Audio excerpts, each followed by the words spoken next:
الدموع سبيل مريح تنهدى يا صاحب. کہ آپ سوچئے کہ یہ urge the search for truth, the search for real knowledge وہ کتنی شدید ہے کہ جب پیدا ہو جاتی ہے انسان کے اندر تو اسے کسی چیز سے کوئی دلچسپی نہیں رہتی. اس کے لیے دنیا کی کوئی چیز اہم نہیں ہے، وہ تو اس کے لیے اپنا سب کچھ لگا دے گا.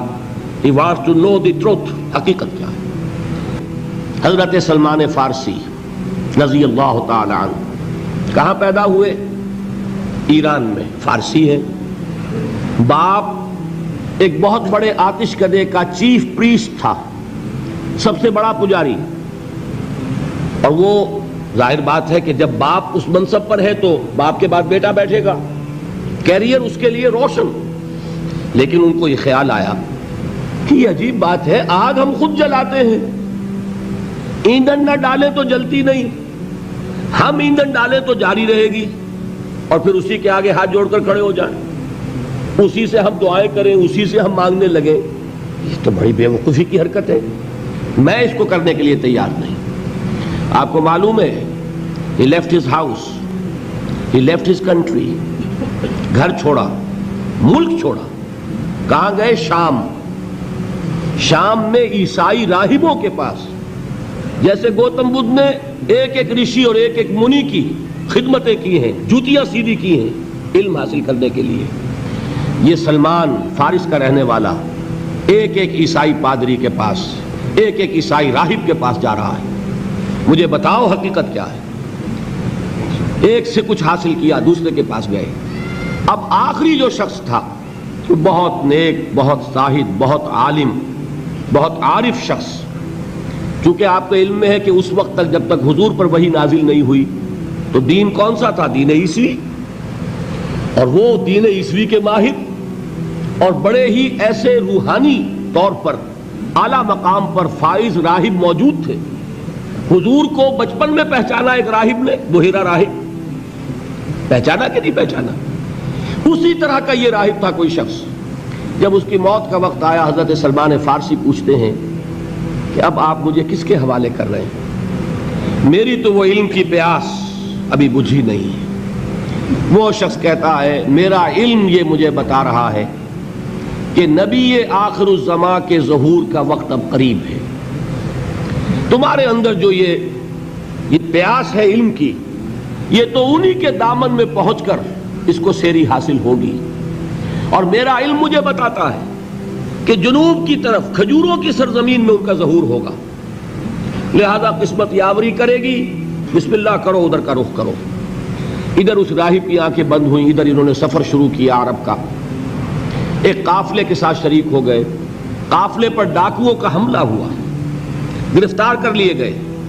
گرفتار کرنے کے کیا معنی؟ غلام بنا لیے گئے، غلام بنا کر بیچ دیے گئے. لیکن خریدار کون تھا؟ مدینے کا ایک یہودی. یہ ہے طلب صادق. کشاں کشاں چاہے غلام کی حیثیت سے جا رہے ہیں مدینے. قسمت جو ہے یاوری کر رہی ہے. بظاہر یہ ہے کہ لوٹے گئے، غلام بنا لیے گئے. مدینے پہنچ گئے. حضور ابھی تشریف نہیں لائے، ابھی مکے میں ہے. لیکن خبریں آ رہی ہیں کہ مکے میں کسی نے دعویٰ کیا ہے نبوت کا. اب یہ منتظر ہیں، جا سکتے نہیں کہ غلام ہیں، آزاد تو ہے نہیں کہ اپنی مرضی سے موو کریں. میں یہ کہا کرتا ہوں یہ سلمان وہ شخص ہے، فارس کا سلمان، جس کے بارے میں وہ بات 100% صحیح ہے کہ پیاسا کنویں کے پاس نہیں گیا، کنواں پیاسے کے پاس چل کر آیا کہ محمد الرسول اللہ مدینے پہنچے ہیں صلی اللہ علیہ وسلم. اب انہیں خبر ملی، آ گئے وہ. لیکن یہ کہ بہرحال کیسے پہچانوں کہ جھوٹا ہے یا سچا نبی ہے؟ میرے لیے کیا پہچان ہے؟ راہب سے ایک سوال کیا تھا، اس نے کہا تھا دیکھو ایک پہچان میں تمہیں بتا دیتا ہوں، وہ صدقہ اور خیرات قبول نہیں کریں گے، ہدیہ قبول کریں گے. لہذا اب یہ چشم تصور ہی سے آپ دیکھیے کتنی منت سماجت کی ہوگی. اپنے اس یہودی آقا کی رخصت لی، ساتھ ہی کھجوریں کچھ حاصل کی، کھجوروں کو ٹوکری میں ڈالا، حضور کی خدمت میں پہنچ گئے. حضور نے سوال کیا کہ سلمان یہ کیا ہے؟ عرض کیا یہ صدقہ ہے، میں آپ کے لیے لایا ہوں. آپ نے فرمایا نہیں، صدقہ یہ غربا کا حق ہے، تقسیم کر دو، میں صدقہ نہیں لیتا. کچھ دنوں کا بیچ دے کر پھر وہی کام کیا، پھر کچھ کھجوریں لے کے حاضر ہوئے. کیا ہے یہ؟ ہدیہ ہے آپ کی خدمت میں پیش کر رہا ہوں.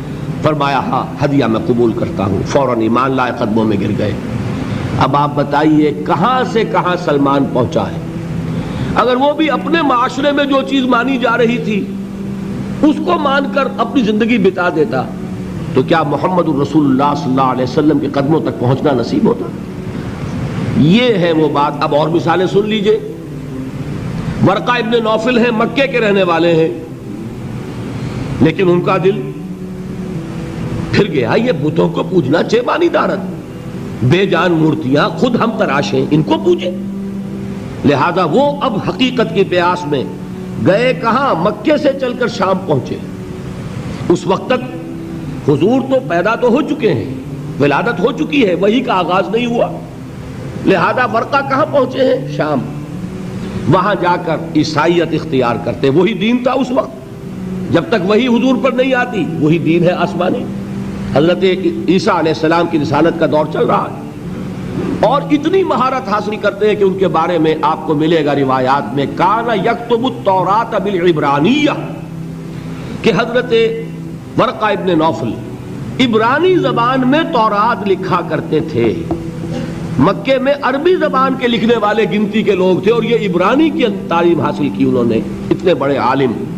جب پہلی وحی آئی ہے تو حضرت خدیجہ حضور کو لے کر گئی ہیں انہی ورقہ ابن نوفل کے پاس کہ ذرا سنیے ان کے ساتھ کیا ماجرا پیش آیا ہے. حضور نے جب وہ واقعہ بیان کیا حضرت جبرائیل کی آمد کا، غار حرا کا جو واقعہ تھا، تو ورقہ ابن نوفل فرماتے ہیں کہ یہ وہی ناموس ہے جو موسیٰ پر نازل ہوا تھا، عیسیٰ پر نازل ہوا تھا، اور کاش کہ میں اس وقت تک زندہ رہوں جبکہ آپ کی قوم آپ کو مکے سے نکال دے گی. حضور حیران ہوئے، اوا مخرجیہم، کیا یہ مجھے نکال دیں گے؟ یہ تو مجھ سے بہت محبت کرتے ہیں، مجھے الصادق کہتے ہیں، الامین کہتے ہیں، میں ان کی آنکھوں کا تارا ہوں، یہ مجھے نکال دیں گے؟ حضرت ورقہ کہتے ہیں ہاں، یہ اللہ کا ایک پرانا قانون چلا رہا ہے، جو کوئی بھی حق کی دعوت دیتا ہے اس کی قوم اس کی دشمن ہو جاتی ہے. لہذا یہ واقعہ آپ کے ساتھ پیش آئے گا. کاش کہ میں اس وقت تک جوان ہوں جبکہ آپ کی قوم آپ کو یہاں سے نکالے گی تاکہ میں آپ کی کچھ مدد کر سکوں. وہ نوبت آئی نہیں، ورقہ کا انتقال ہو گیا. اسی طرح کا معاملہ زید کعبے کے پردے پکڑ پکڑ کر کہا کرتے تھے اے اللہ میں صرف تیری بندگی کرنا چاہتا ہوں، میں ان بتوں کو نہیں پوجنا چاہتا، مجھے معلوم ہے ان میں کچھ نہیں ہے، لیکن اے اللہ کیسے پوجوں یہ مجھے معلوم نہیں، تیری بندگی کیسے کروں، تیری پرستش کیسے کروں، تیرے احکام کیا ہیں مجھے معلوم نہیں. یہ زید ہیں جن کا انتقال ہو گیا حضور پر وحی کے شروع ہونے سے پہلے. ان کے بیٹے تھے سعید ابن زید جو بہنوئی تھے حضرت عمر ابن خطاب کے. ان کے گھر میں فاطمہ بنت خطاب حضرت عمر کی ہمشیرہ تھی. اب آپ بتائیے زید کا بیٹا ہو، کیسے ممکن ہے کہ ادھر محمد پر وحی آئے ادھر وہ اس کی تصدیق نہ کر دیں. لہذا سعید ابن زید جو ہیں یہ عشرہ مبشرہ میں سے ہیں، ان 10 چوٹی کے صحابہ میں سے ہیں کہ جنہوں نے فوراً تصدیق کی اور جن کو کہ جنت کی بشارت دنیا میں دی گئی. وہ سعید ابن زید کے بیٹے سعید، اور یہی ذریعہ بنے ہیں حضرت عمر کے ایمان کا. وہ آپ کی بہن اور آپ کے بہنوئی فاطمہ اور ان کے شوہر سعید ابن زید یہ ایمان لائے ہیں پہلے، اور ان کے راستے سے ہو کر ایمان کی دولت خود حضرت عمر تک پہنچی ہے. یہ میں نے آپ کو چند مثالیں دے دیں. اس سے حقیقت کیا واضح ہوئی کہ یہ بنیادی سوالات ہیں جن پر لوگ غور کرتے ہیں. اللہ حقیقت تک پہنچاتا بھی ہے